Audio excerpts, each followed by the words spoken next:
मोहन परिणाम भागवत। कारक नहीं होगी, लेकिन किसी अनुमान पर निर्भर नहीं रहना चाहिए। तैयारी पूरी होनी चाहिए।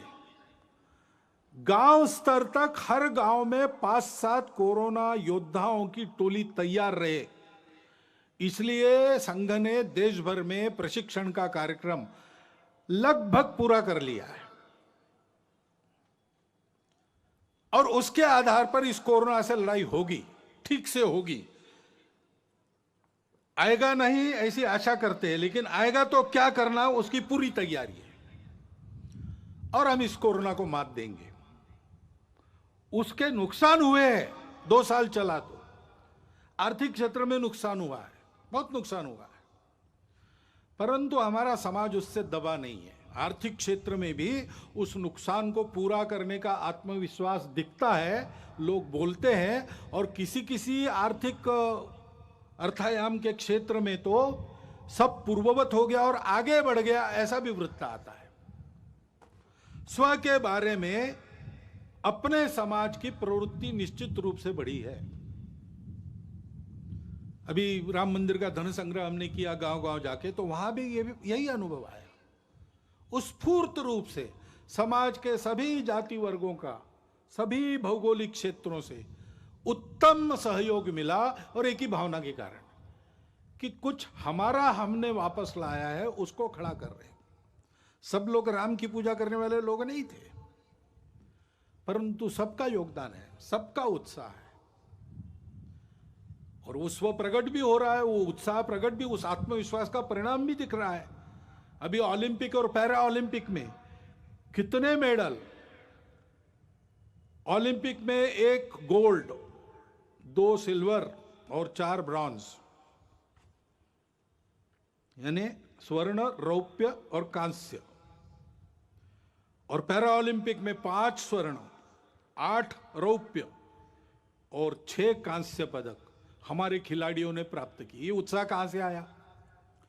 बहुत परिस्थितियां उनकी बदली है, ऐसा नहीं है, परंतु देश के लिए कुछ कर गुजरने की प्रवृत्ति बनी है, और इसलिए यह कोरोना की आपत्ति हमारे लिए स्व का चिंतन करने का एक अवसर भी बनी है। हमने अनुभव किया अपने स्व पर आधारित कई बातें कितनी उपयोगी है। उदाहरणार्थ अपने स्वास्थ्य का विषय है। स्वास्थ्य मनुष्य की ऐसी आवश्यकता है, उसको पूरा करने के लिए वो कुछ भी कर लेगा। बीमार है तो उपचार के लिए घर भी बेच देगा, लेकिन अच्छे उपचार और विश्वस्त उपचार, जिससे निश्चित ही रहेगी मुक्त, रोग मुक्त होने की, ऐसे उपचार लेने के लिए कुछ भी करता है। तो हमने देखा कि देश में सबकी इच्छा है चिकित्सा सबको सुलभ रहे, सबके पास पहुंच सके, और चिकित्सा महंगी न हो, सब आयु वर्ग के लोग उसका लाभ ले सके। वो सस्ती और सुलभ चिकित्सा पानी है तो स्व के आधार पर क्या विचार करेंगे? पहली बात है कि हमारी परंपरा में केवल इलनेस का, बीमारी का विचार नहीं किया, हमने वेलनेस का भी विचार पहले से किया है। आयुर्वेद में एक पूरा प्रकरण स्वास्थ्य वृत्त है, बीमार नहीं कैसे पड़ना। उसमें जैसे स्वच्छता का महत्व है, उस पर तो कई वर्षों से हम आगे आगे बढ़ रहे हैं। लोक स्वास्थ्य का, पब्लिक हेल्थ का विषय है, उस पर भी हमको बहुत तरीके से आगे जाना पड़ेगा, क्योंकि उसमें शासन को भी बहुत कुछ करना पड़ता है, समाज को भी बहुत कुछ करना पड़ता है। अपने घर की और स्वयं की स्वच्छता तो हम देख लेंगे, अपने मोहल्ले की स्वच्छता पर भी ध्यान देना पड़ेगा। सार्वजनिक स्थानों पर स्वच्छता बरतने की आदत लगानी पड़ेगी। स्वच्छता के लिए नंबर मिलते हैं आजकल शहरों को, अच्छी बात है, लेकिन दिखने वाली स्वच्छता और जहां नहीं कोई देखता वहां स्वच्छता नहीं, ऐसे लोक स्वास्थ्य में नहीं चलता। बीमारी हवा से भी आती है, और इसलिए लोक स्वास्थ्य के नियमों का ध्यान रखना और जीवन शैली मुख्यतः ठीक करना। प्राकृतिक जीवन शैली चाहिए, जितनी प्रकृति के पास रहेगी उतना हम स्वस्थ रहेंगे। पर्यावरण के साथ मेल खाने वाली जीवन चाहिए, हम बेतहाशा रासायनिक खेती का प्रयोग करेंगे तो कैंसर तो बढ़ेगा ही। हम अगर हर जगह प्लास्टिक से प्रदूषण लाएंगे तो हम जिस सांस से हवा भरते हैं वो सांस अपनी विषैली हो जाएगी। और इसलिए हमारे यहां पानी का उपयोग ठीक से करना, नाप तोल कर करना। पानी सबके लिए आवश्यक है, लेकिन अगर हम पानी को अमर्यादित खर्चा करने लगे तो सबको पानी नहीं मिलेगा। और सब सुखी होंगे तभी हम सुखी होंगे, नहीं तो नहीं होंगे। प्लास्टिक का उपयोग कम से कम करना चाहिए, कम से कम, जिसको अंग्रेजी में सिंगल यूज प्लास्टिक कहते हैं, उसको तो आप जीवन से हटाने की बारी आ गई। और जहां बनता है, घर से लेकर, आंगन से लेकर, मोहल्ले, गांव, जंगलों, खेतों तक हरियाली बढ़ाना, वृक्षारोपण करना, ये करने की आवश्यकता है। उसके लिए पर्यावरण गतिविधि चलाते हैं स्वयंसेवक। पर्यावरण के क्षेत्र में बहुत लोग काम करते हैं, जल संधारण से लेकर सारी बातों में। पर्यावरण गतिविधि प्रत्येक परिवार में पानी बचाना, प्लास्टिक हटाना और हरियाली बढ़ाना, इन तीन का छोटी छोटी बातों से लेकर सब में आचरण उत्पन्न हो, इसके लिए प्रयास करती है। क्योंकि ये ऐसी जो पर्यावरण की शैली है वो स्वास्थ्य को भी ठीक करती है और खर्चा भी बचाती है। कोरोना काल में जितने विवाह हुए कितने सस्ते में हुए। हमारे ध्यान में कई बातें आ गई कि हम जो खर्चा करते हैं वो कितना खर्चा फालतू होता है, इससे कम में हम जी सकते हैं। जो मिलता है उसमें अपने घर गृहस्थी को रोटी, कपड़ा, मकान, स्वास्थ्य, शिक्षा, अतिथि सत्कार, ऐसी न्यूनतम आवश्यकताओं को ठीक से पूर्ण कर सकते हैं। अब कोरोना जाएगा, जाने को है। अपनी सुधरी हुई आदत को फिर से नहीं बिगाड़ना, इसका हमको ध्यान देना पड़ेगा। और इसलिए पर्यावरण के साथ स्वास्थ्य को साधते हुए हमको यह भी प्रयास करना पड़ेगा कि सब प्रकार की पैथियों को मान्यता देते हुए अपने अपने पैथी का अहंकार, अभिमान तो रहना चाहिए, गौरव तो रहना चाहिए, अहंकार नहीं होना चाहिए। कुछ बीमारियों को कुछ पैथी में इलाज है, किसी में नहीं है। हर एक चिकित्सा पद्धति का अपना अपना तत्वज्ञान है। मतभेद हो सकते हैं लेकिन विरोध नहीं होना चाहिए। सभी चिकित्सा पद्धतियों का समन्वय करते हुए सबको सुलभ हो सके ऐसी चिकित्सा हम दे सकते, क्योंकि कुछ पद्धतियों में इलाज महंगे हो जाते, उसका इलाज नहीं। कुछ पद्धतियों में वही इलाज बहुत सस्ता हो जाता उसी बीमारी का, और गुण भी मिलता है। तो इसलिए सभी पद्धतियों का समन्वय करते हुए कैसे आगे बढ़ेंगे, और सबको एकदम बहुत गंभीर चिकित्साओं का सामना नहीं करना पड़ता।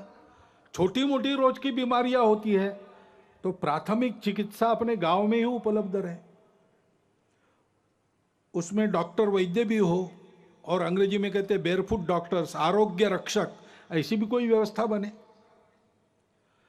थोड़ी अधिक चिकित्सा करनी है तो जिला केंद्र पर सबके लिए उपलब्ध रहे, और बहुत उच्च स्तरीय, बहुत गंभीर चिकित्सा अगर आवश्यक है तो एक एक विभाग केंद्र पर, कमिश्नरी के केंद्र पर या बड़े कस्बों में उसकी व्यवस्था उपलब्ध रहे। इस प्रकार का एक तंत्र खड़ा करना पड़ेगा। ऐसा समग्र स्व के आधार पर सोचते हैं तो सबको सुलभ और सस्ती चिकित्सा का प्रबंध अपने देश में हो सकता है। वही बात आर्थिक मामलों की है। हम जानते हैं विश्व में जो प्रचलित अर्थव्यवस्था है उसके कारण कई समस्याएं भी खड़ी है, और समस्याओं का उत्तर उस व्यवस्था के पास नहीं है।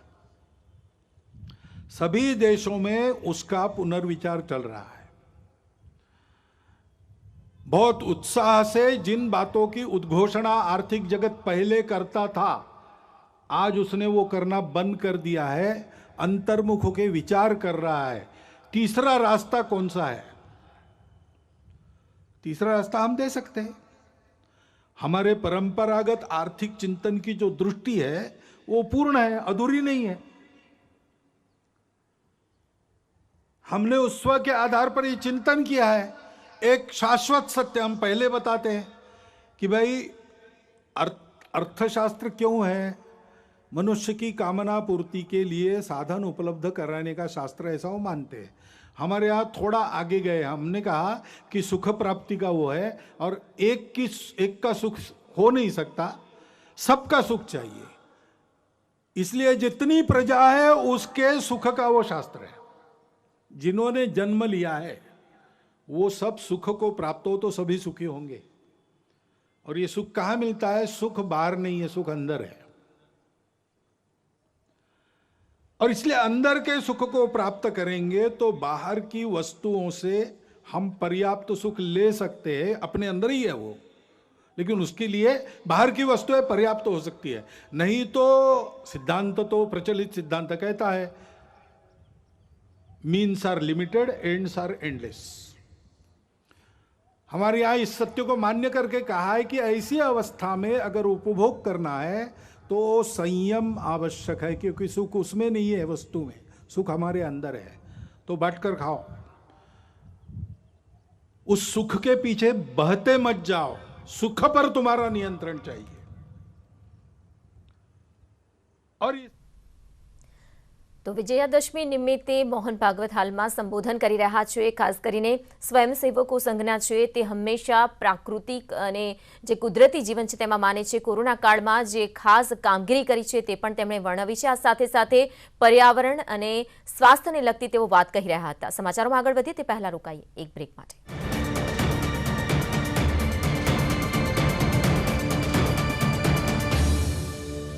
न्यूज हेडलाइन ना प्रायोजक पेट सफा आयुर्वेदिक चूर्ण, पेट सफा हर रोग दफा।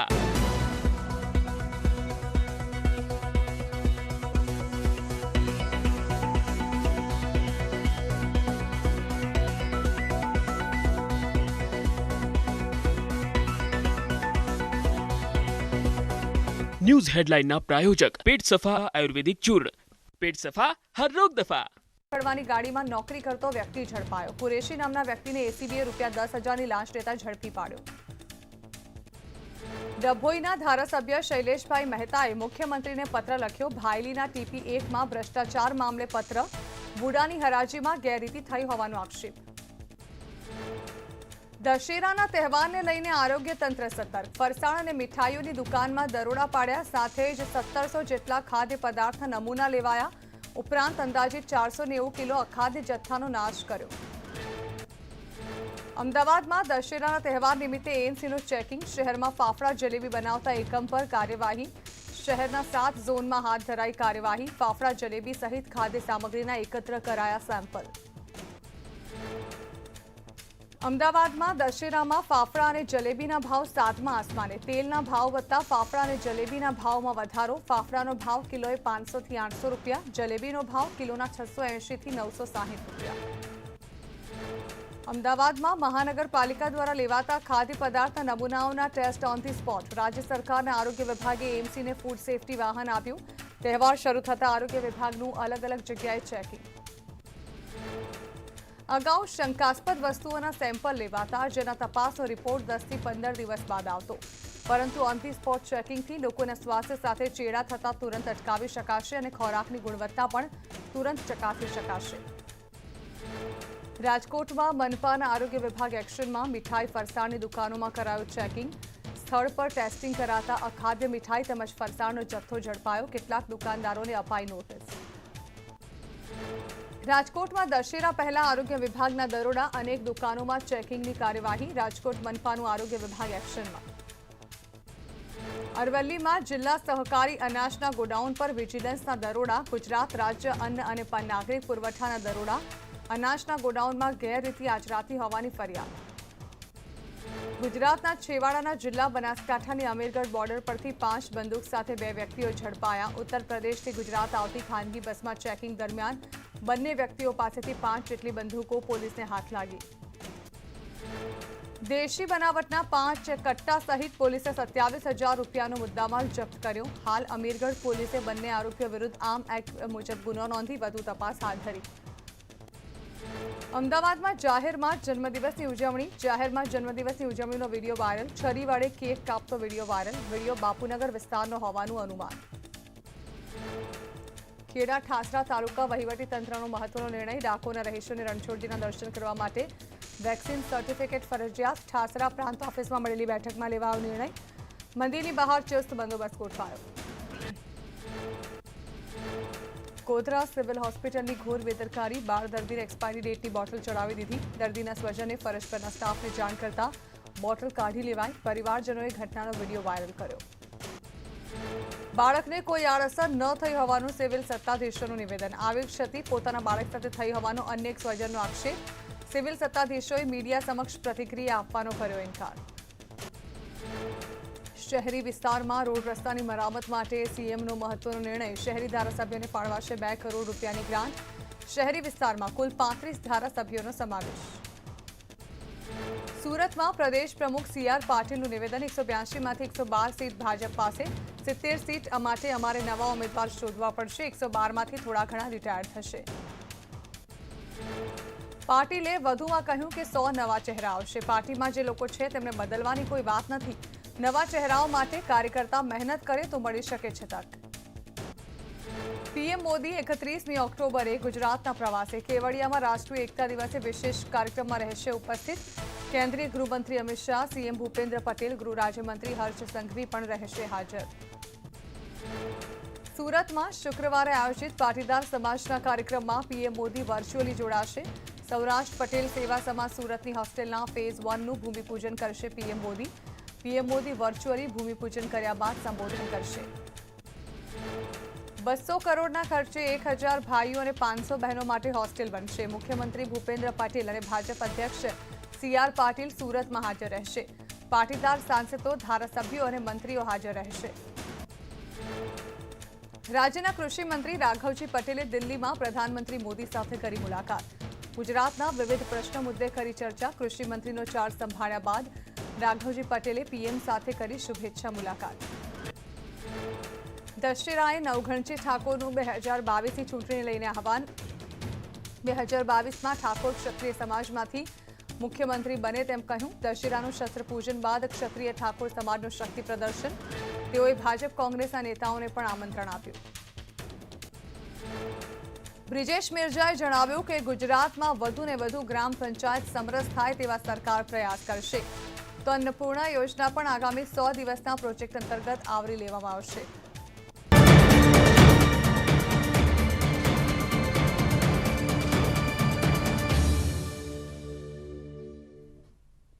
તો બ્રેક બાદ ફરી એક વખત સાંભળીએ મોહન ભાગવતને.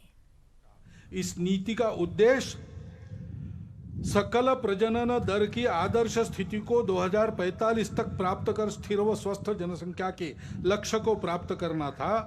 ऐसी अपेक्षा थी कि अपने राष्ट्रीय संसाधनों और भविष्य की आवश्यकताओं को ध्यान में रखते हुए प्रजनन दर का यह लक्ष्य समाज के सभी वर्गों पर समान रूप से लागू होगा.